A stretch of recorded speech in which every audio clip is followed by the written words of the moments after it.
Well, welcome everybody again. If you haven't been outside for a while, you are going to be very happy that you're inside. The wind is blowing, and there's all sorts of rain coming, and so on. We are really happy today to present to you a panel with some of our instructors from LEAD, in celebration of 10 years of LEAD. 10 years.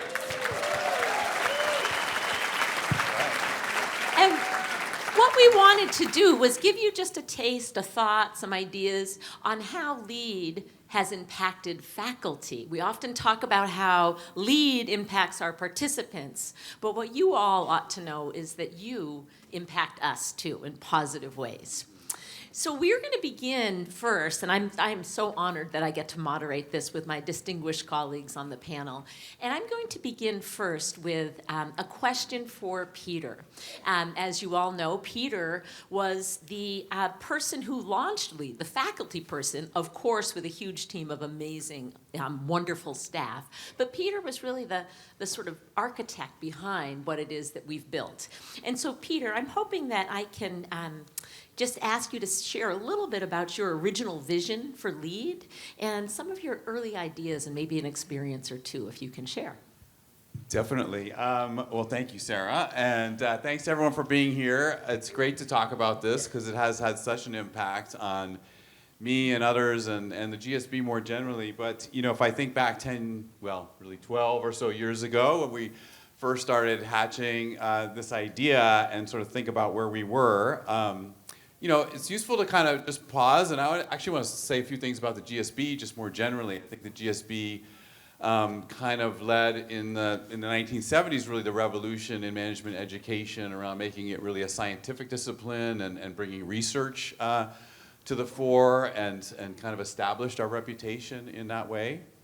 And so relevance and rigor has always been kind of our creed, if you will, since that time, and it's really been important for us.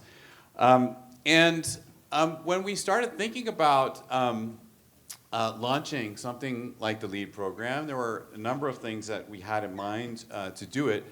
But first of all, it had to be both rigorous and relevant, right? Those were kind of key things. We wanted to make sure that those learning opportunities were grounded in sort of the fundamental research and expose people to those ideas and the frameworks and where they come from, as well as being really relevant and actionable and things that you could kind of be learning and applying immediately, right? And sort of getting feedback on how these things worked right away. So that was certainly an important part.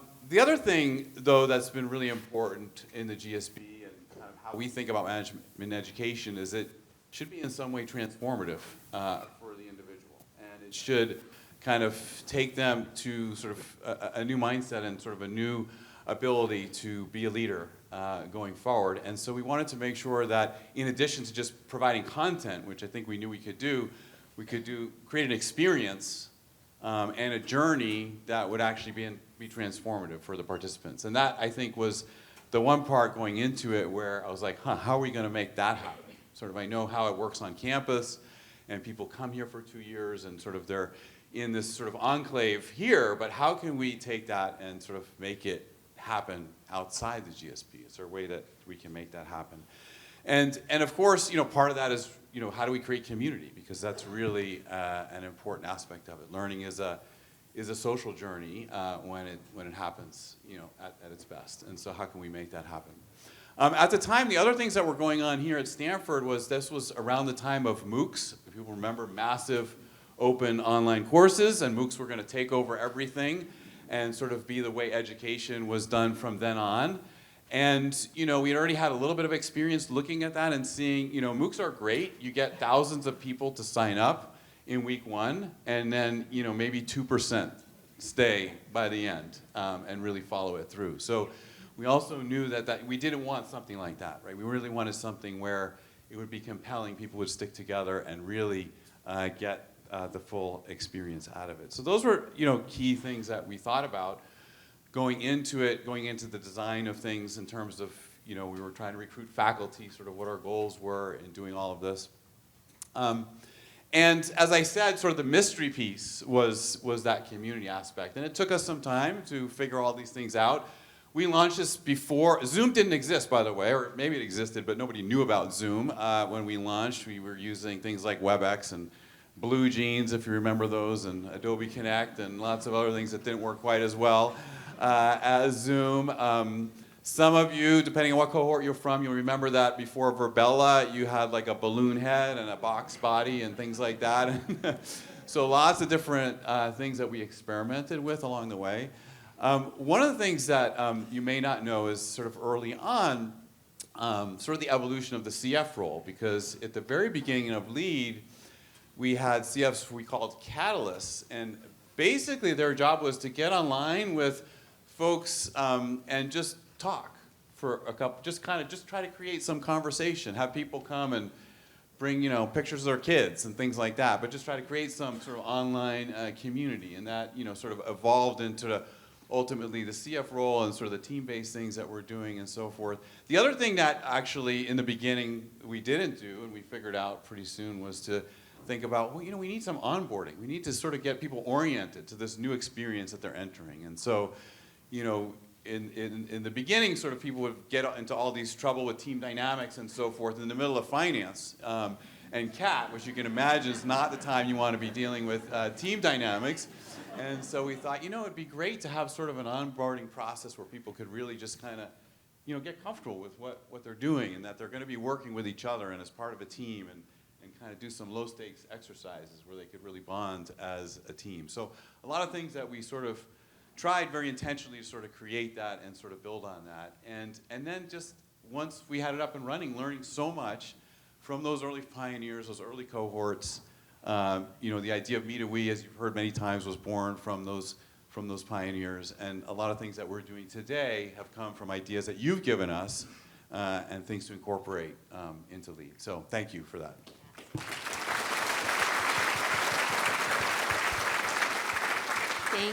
Thank you, Peter. I'm going to ask one question of Frank Flynn, only because he has another obligation, so he can't stay here the whole time with us.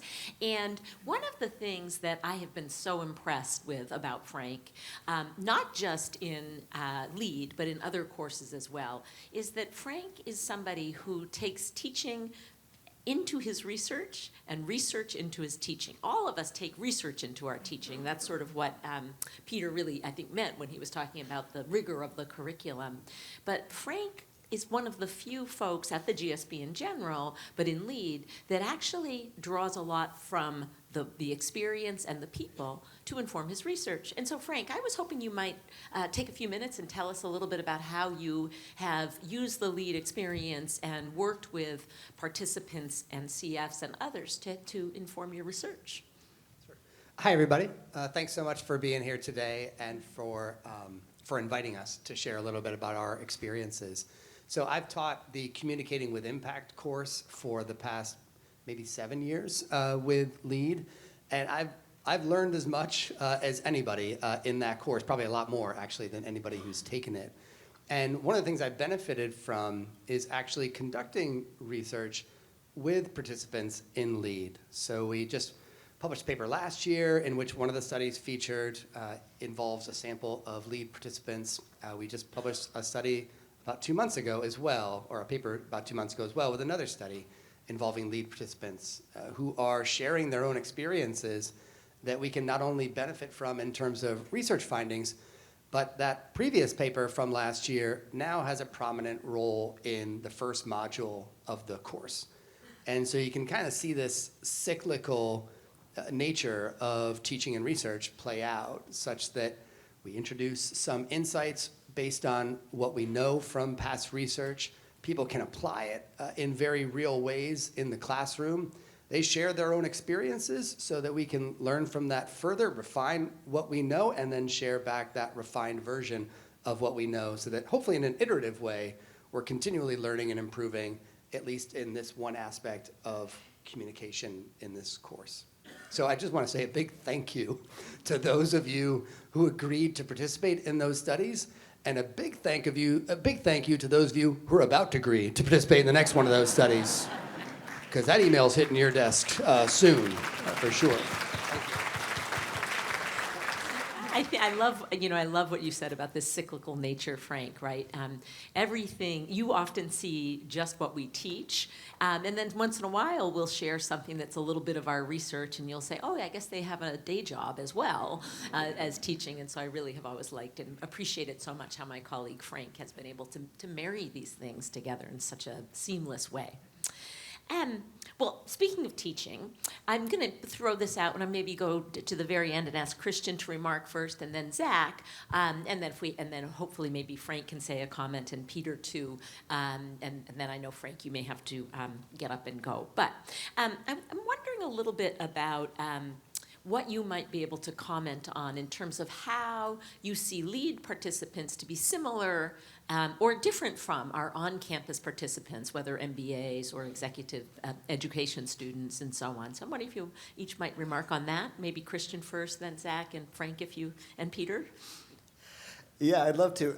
One of the things that strikes me about LEAD participants is their incredible level of enthusiasm for and engagement with the material.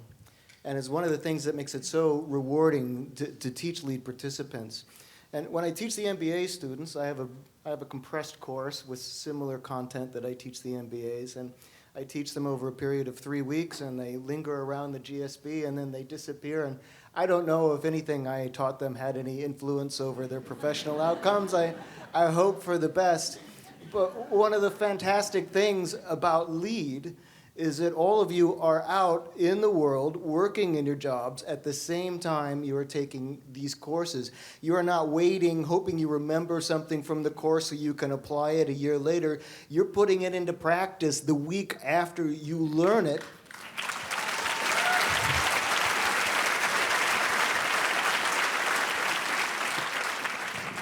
And I get to hear the amazing success stories of people taking things that they got from my class and returning to me with the enthusiasm of how it changed their professional outcomes. You know, just recently, I had someone telling me about how some of the creative problem-solving techniques, in particular problem definition, how when they defined their problem in a different way, it helped them avoid burnout at work. I had some other people telling me about how their understanding of different values and how they're compatible or incompatible with one another led them to resolve conflicts at work, to better motivate their teams, to understand how they can manage their energy across different spheres and conflicting motivations that they have.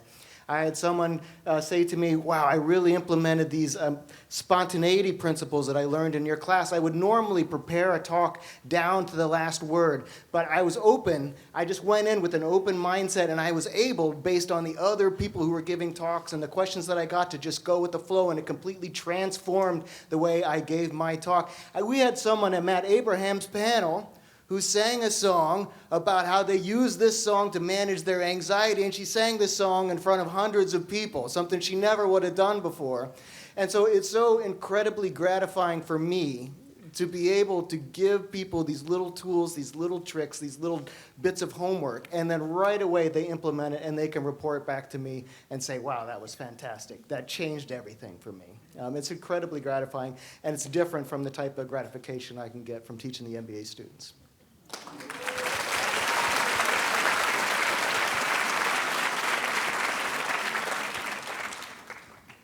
Hi, I'm Zach Tormala. I teach a class called Persuasion, Principles and Practice. It's important to work the crowd just a little bit before you start speaking. We were just having a little bit of a laugh up here because Christian stole our answers to that question. I think we all have sort of the same experience.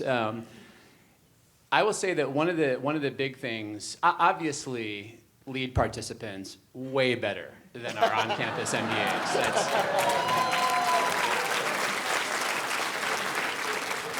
Since I have nothing unique to say, I'm just going to fill my time with jokes. Mention how beautiful they are. But on the note of impact that Christian was just talking about, I really see that too. So in my class, I teach basically the same class in the MBA program here as I do in the LEAD program, you know, an extended kind of version of it. The kind of impact I see in that version is that students will come back to class the week after our last session and say something like, I tried that technique when I sent this email to this person, and I have a meeting set up now. That's the big success story that happens during the quarter, which is not trivial. That's something. I don't mean to minimize that. That is something. Teaching in the LEAD program, the impact is often much greater and much more immediate. So this will sound like I'm boasting, but just to give you one example from my course a year ago or so, one participant in a live session shared that he had gone out and used some of the tactics from one of the modules, and he said, it changed my life. I got a $25 million deal with Saudi Arabia, and using tactics from this class. Now, I know he probably was going to get that deal regardless of the tactics in my class. But in any case, it felt like immediate impact to him, and I'll take that. And that's just a scale that you don't see when you're teaching our MBA students. As Christian said, they're more like, maybe they're going to use it in a year for something. You hope so. Or maybe the stakes are just a lot smaller. What they're facing in that moment at that stage of their life and career is a lot smaller. So it's really gratifying to teach people who are really putting the stuff into practice, the ideas, immediately and with high stakes, and to hear about the experiences. And so that's been really fun and is really rewarding as a faculty member in LEAD. So thank you to all of you.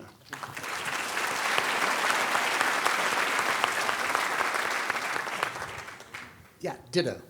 No, I do want to plus one that point, though, about application, and that's because, honestly, just to reiterate a little bit of what Zach was saying, in the MBA classroom, often a source of gratification is when students come and say, like, that was a great course. I really enjoyed it. Or I loved listening to you. You're surprisingly funny, actually. It's compliments like that.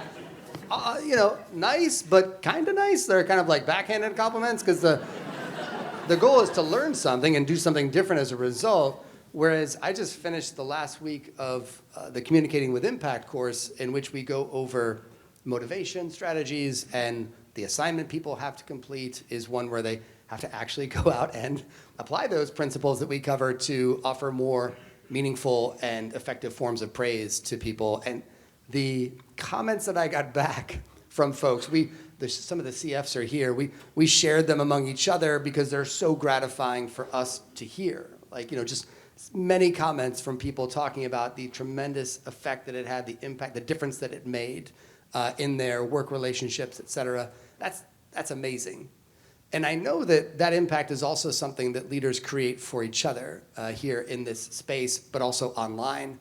Because I had an experience in class where I run an exercise where people have to ask other people in that room, in that class, for help.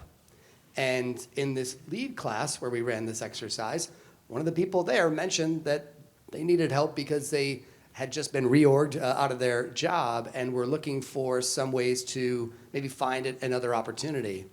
And they then reported afterward how they wound up having, from just support from fellow leaders, at least 2 interviews a week for the next several weeks, and wound up becoming, I think it was director of strategy at Walmart after that. And just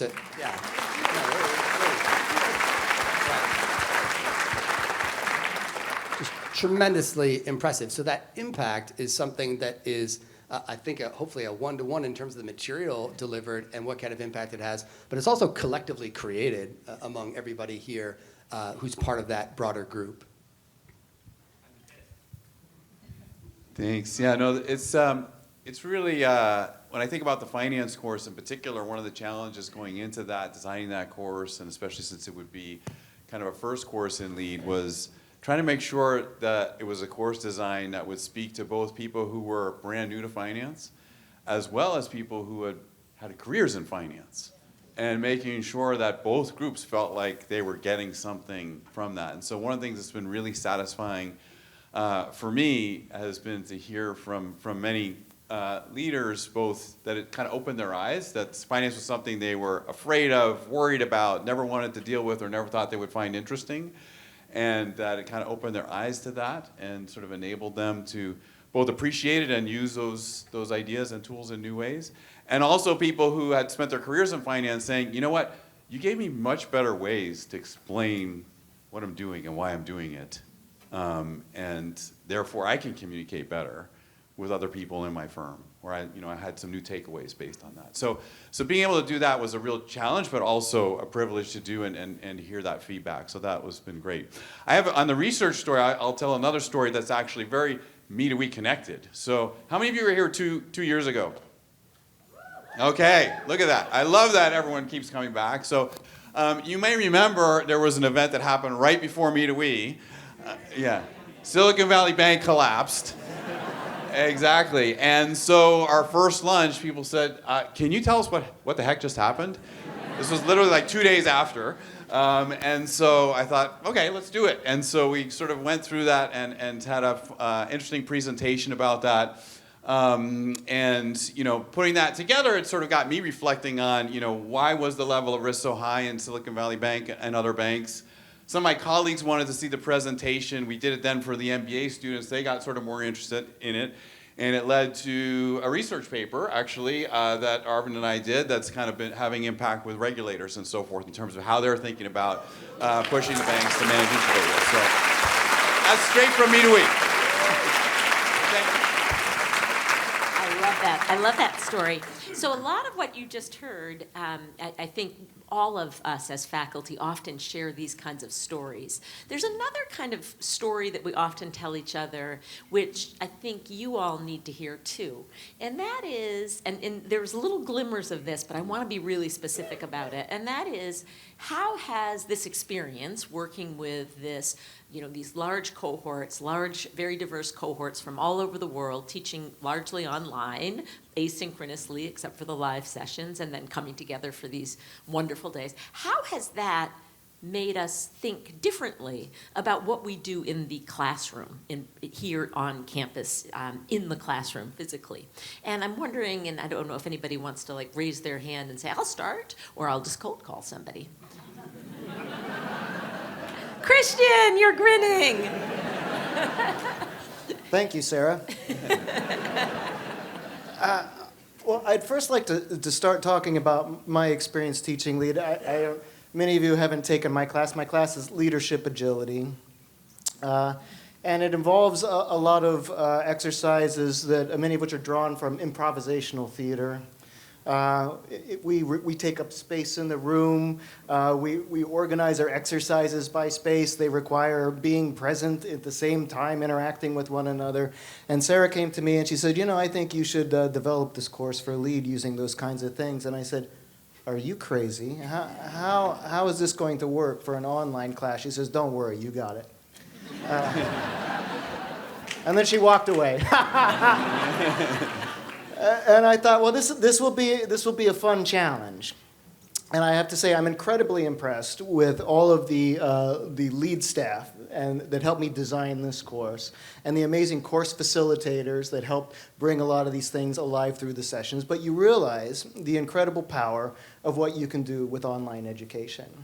And it made me realize also that many of the constraints of what we might think of, that are limits to what we can do with online education are actually themselves instructional points.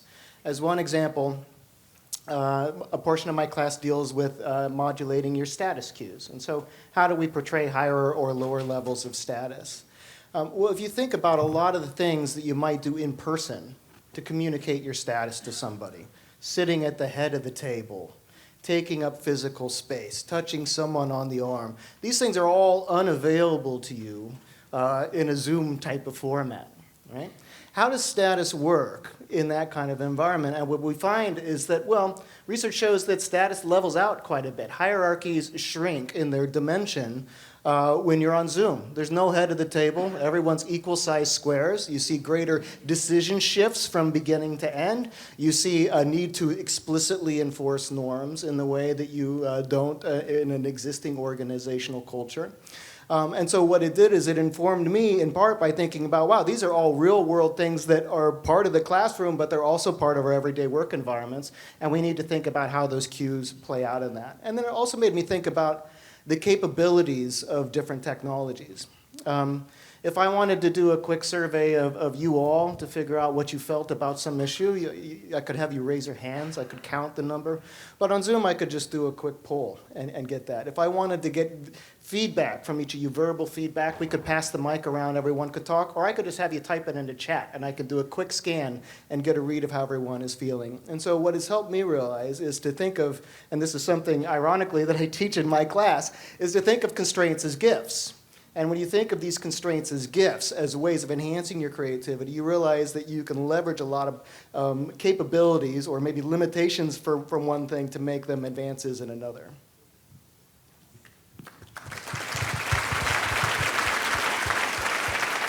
Zach, Frank, or Peter, did you have anything you wanted to add? Good answer, Christian. One thing I could add to what Christian was saying, just to reflect on my experience teaching in LEAD, is that, so the version of my course that I teach in our MBA program, we meet once a week for 3 hours at a time. So I have students in the classroom for 3 hours. With 3 hours, you can do a lot, not surprisingly, and you can explain things with a lot more depth and nuance. So for me, one of the biggest benefits of creating my course and teaching in the LEAD program came through the process of having to figure out how to communicate complex, nuanced theories and ideas in a sort of distilled, concise form without misrepresenting them or oversimplifying them, which turns out to be a really, really challenging. Anytime you simplify something that you would normally talk about for 20 minutes to something you're going to talk about for 2 minutes, you're going to lose a lot of the details that actually help you capture the real phenomenon you're talking about. So going through the process of sort of distilling that content into these bite-sized videos, I think most of my videos are sort of in the 4 to 5 minute range, and we cover a range of topics within them. It just forced me to figure out how to capture the essence of something without misrepresenting it or oversimplifying it. That has then reverberated back into my MBA class, where I think I'm actually a much better teacher in that class than I used to be after having gone through the process of creating the LEAD course and interacting with LEAD participants. So that's one big benefit. But the other thing comes back to the impact that we were talking about earlier. Again, creating the course and then talking to all of you in live sessions and that kind of thing has really made it clear to me how valuable it is to be able to try stuff out in real life and see what the impact is and then reflect on that, revise in real time. And so now it's just led to a shift in my own teaching where everything I do, sort of like in terms of activities and assignments, is geared toward getting students to go try this in the real world right now. So in the past, I would focus on hypothetical role plays, for example, and now it's more like, no, your task this week is to go apply this in the real world, get feedback, see how it goes, change, adapt, blah, blah, blah, all the kinds of things that you all have to do because you're applying it in real life along the way. So I think those are the two big benefits I've experienced, and so again, it's just made me really grateful to be in this program because I think it's enhanced my ability to communicate this stuff in other contexts.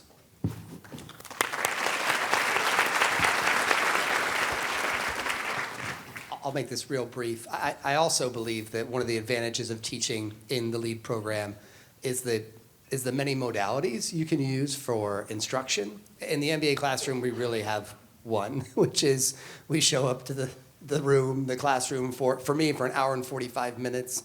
Everybody's gathered there. We're going to have generally the same format of instruction each time. And with LEAD, there's so many choices.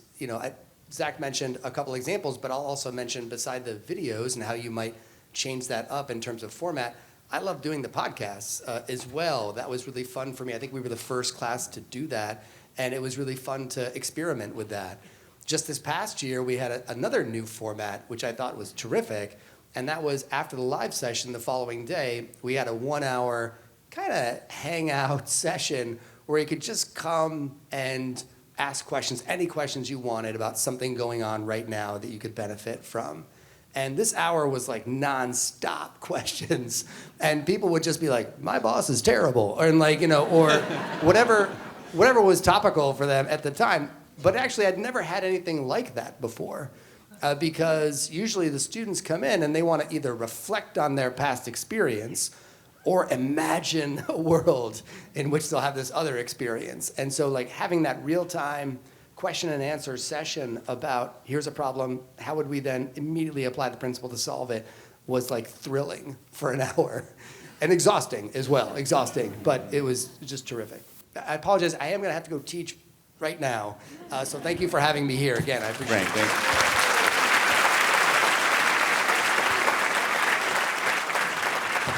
Thank you, Frank. I'm glad you could make it. Yeah, that's great.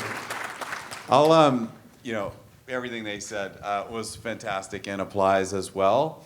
I'll say one other kind of fun thing for us is that it seems like every time I teach, there's some new financial crisis going on, so we get to talk about that. Looks like, this spring will be interesting too. But I would put my dean's hat on for a moment and say, one really cool thing about having done LEAD was when COVID hit, we knew what to do. We had a whole team of people who were already prepared to how do we shift online? How do we do things at scale online? It was amazing. And it's thanks to LEAD. So, Yeah, I was thinking that same thing, Peter, because if you've been watching, which all of you have, the slideshow that's been going, there's this one picture, and you might not have picked up on what it is because it's at an odd angle, but there are a bunch of people sitting around, and our then dean, John Levin, now President John Levin, is standing at a podium in like a studio, and he's talking, and a lot of people are watching him. That was approximately 2 days before Stanford shut down. Those of you who were with us at that time knew that we had to take the kind of very tough decision to move that year's Me2We online. We made that call, and then we were having sort of an online kind of Me2We put together at the last minute, and then Dean Levin was presenting. And one of the things that struck me so much about that is within a week, one of the publications that writes a lot about MBA education, Poets and Quants, was interviewing me as one of the faculty directors of LEAD about how we were able to pivot our entire classroom over the weekend when Stanford closed down. By Monday morning, our instructors were ready to go online on Zoom. It was, we were so far ahead of our competitors, and it's all because of the experience we had with you and the experiences of our team, of the LEAD team, who were able to jump into the MBA classroom and immediately pivot. So hugely, hugely important, I think, in that period. And thank goodness we're now able to be together again as well. Yeah. I want to add one other thing that's been really powerful in the LEAD program that hasn't maybe come up enough. It's come up but not enough. Was just the power of our CF community and how much they bring to our classes as well. And how many of them are leaders themselves and sort of have continued their journey on the other side of things. And I think that's been really eye-opening how much we can leverage that, and I think it's something that we're think about more broadly in other contexts as well, because that's been amazing. Yeah, so thank you again to all the CFs. Yeah.